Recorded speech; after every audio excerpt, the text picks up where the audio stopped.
Asalaamaaleykum ma tàmbali nuyu mbokk yi fi teew yëpp di jiital sunu représentant famille religieuse yi fi teew famille Muniru Njegéen famille yu Xaadim Lo Gaydel famille yu Sëñ Saliou Touré ñoom ñi fi teew ñépp maa ngi leen di sant di leen gërëm di leen ndokkeel ci weer wu tedd bi di sakku ñaan ñu continuer ko def pour que jàmm rek am Sénégal man nag ku ma xam nga nitu jàmm laa. Est-ce que ci salle bi am na ku ma mës a gis may xeex? Thiès laa juddoo fi laa yaroo fi laa jànge fi laa liggéeyee tey yàlla teg ma ci NSTS kenn mësuma gis ci loo xam ne day indi fitna parce que fitna dara xaju ci jàmm rek moo war a wéy ci réew ma sawar lool ci teewaay bi di gërëm nag sunu xarit le premier ministre Boun Abdallah Dionne bii toog sama goro la aussi maa ngi koy gërëm di ko sant ci teewaayam fii di gërëm le ministre d'État Augustin Tine ci discours bi mu fi def ak déclaration bi loolu dina tax ñu gën a sawar ci taxaw ci initiative bi parce que Sénégal ñun ñoo ko bokk te képp ku fi toog am nga wàll ci defar ko ñu nu ciy woo ñu wuyu may gërëm membre collectif yi fi toog di gërëm Abdou Fall sama xarit koo xam ne ràññee nañ ko ci acteur politique jàpp naa ne jaar-jaar bi muy am ci politique ci jamono ji ñu toll je crois que bëriwul ñu ko yàlla may am na expérience xam na àdduna te ba suma ko xamal aussi ku yàq jàmm lay woote moo tax ma mën a ànd ak moom xaw ma dara lu dul jàmm maa ngi sant ñi fi teew ñépp di leen gërëm ci seen teewaay te bëgg naa nag ñu déglu ma ci li may wax en français.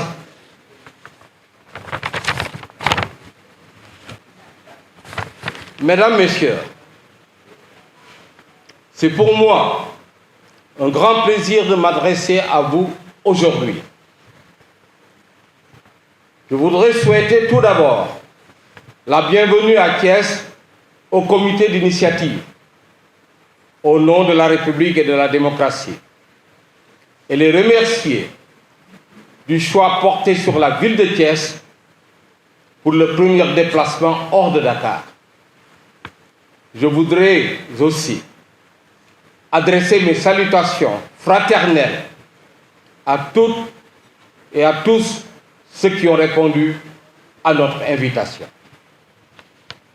C'est pour moi aussi un honneur de prononcer un discours introductif sur le thème de notre rencontre, défendre la République et la démocratie pour la paix et la stabilité dans notre pays. Devant ce parterre universitaire, bien sûr, et d'éminents acteurs politiques qui ont contribué à faire du Sénégal une grande démocratie. Cette rencontre m'offre aujourd'hui l'opportunité de m'exprimer particulièrement sur le sujet en ma qualité d'investisseur et chefs d'entreprise. Je voudrais partager avec vous notre perception de la situation actuelle et nos réflexions sur les défis et enjeux auxquels notre pays doit faire face pour préserver dans ce contexte préélectoral la paix et la stabilité, sans lesquels il serait difficile pour n'importe quel pays de se développer et améliorer le bien-être de ses populations. En effet, comme il ressort de nos observations à l'approche des élections présidentielles de 2024, le spectre de la violence et des menaces sur la paix et la stabilité de notre pays sont perceptibles.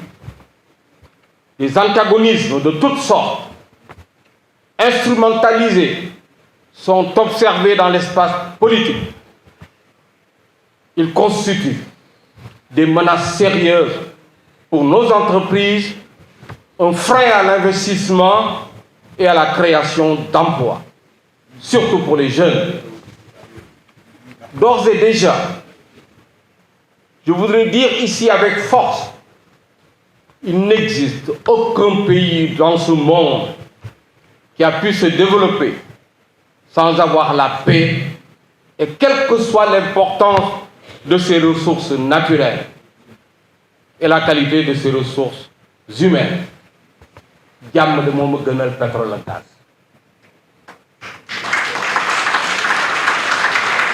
La paix est plus précieuse que le pétrole et le gaz. Nan ko sàmm. Il est aussi impossible pour un pays d'envisager son développement dans un contexte d'instabilité.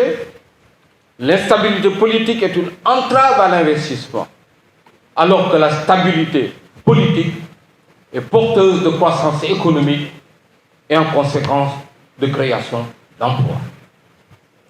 Je voudrais aussi insister sur le fait que les investisseurs vont dans les pays où les risques politiques et sociaux sont maîtrisés et qui présentent en conséquence les garanties de retour sur investissement.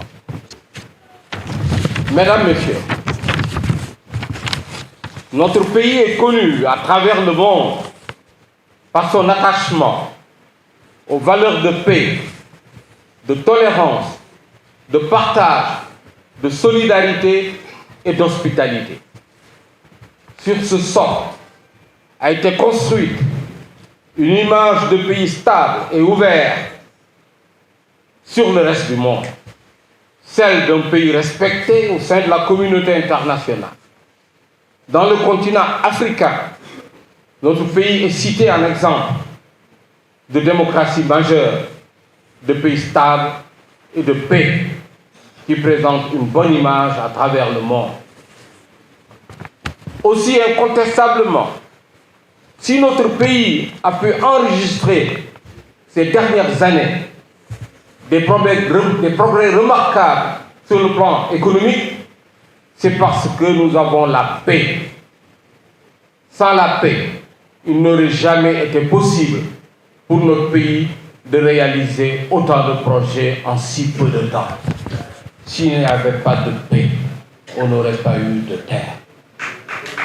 Vous pouvez le croire. Mesdames, Messieurs, dans ce contexte de crise mondiale, notre pays a su faire preuve de résilience face aux chocs exogènes. La COVID-19, la guerre ukrainienne, l'inflation au plan mondial, les problèmes sécuritaires et de prévenir en même temps les troubles sociaux d'origine interne qui menacent sérieusement la paix et la stabilité de notre pays. En effet, nous constatons tous que de plus en plus, les institutions de la République sont malmenées.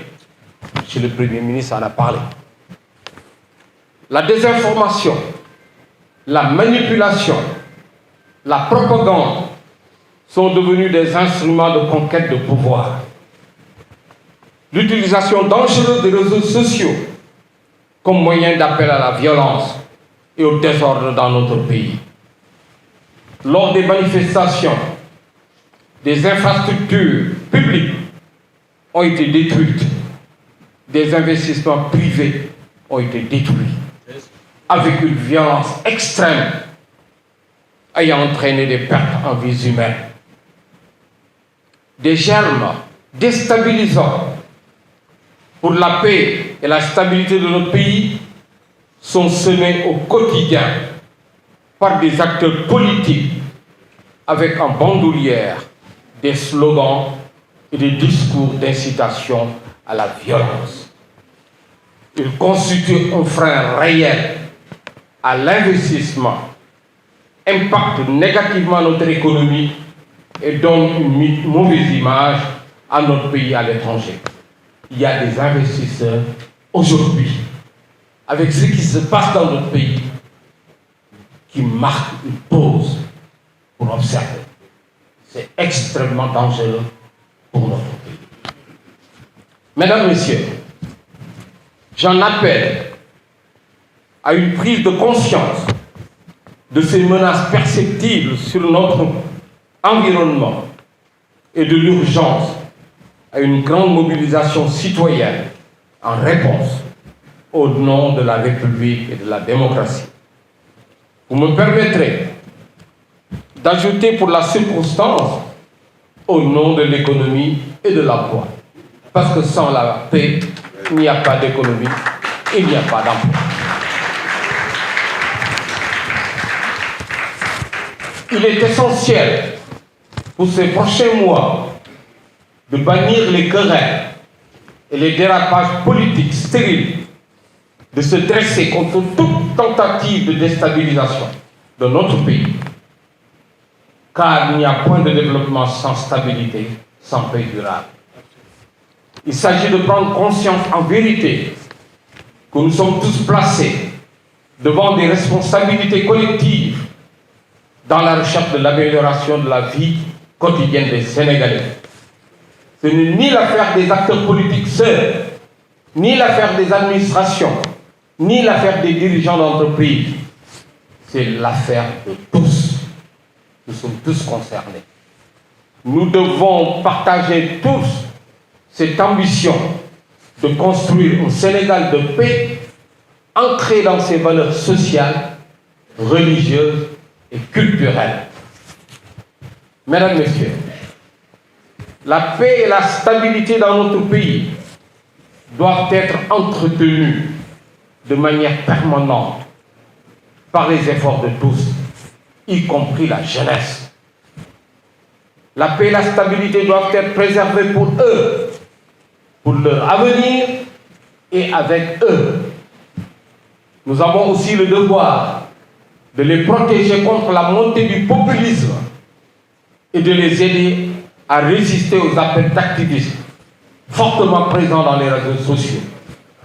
Ce ne sera pas une tâche facile, mais un devoir d'agir s'impose à nous.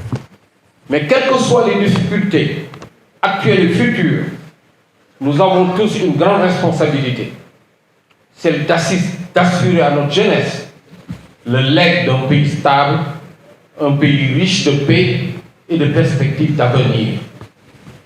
Dans ce cadre, il sera proposé aux jeunes la création d'espaces d'expression et de communication dénommés groupes d'initiative et d'action citoyenne, GIAC. Ces espaces leur permettront de s'exprimer et de formuler des propositions concrètes aux décideurs politiques dans le but de préserver cette paix et cette stabilité si précieuses pour leur avenir. Nous devons agir pour défendre la République et la démocratie, pour la paix et la stabilité du Sénégal. Je vous remercie pour votre attention.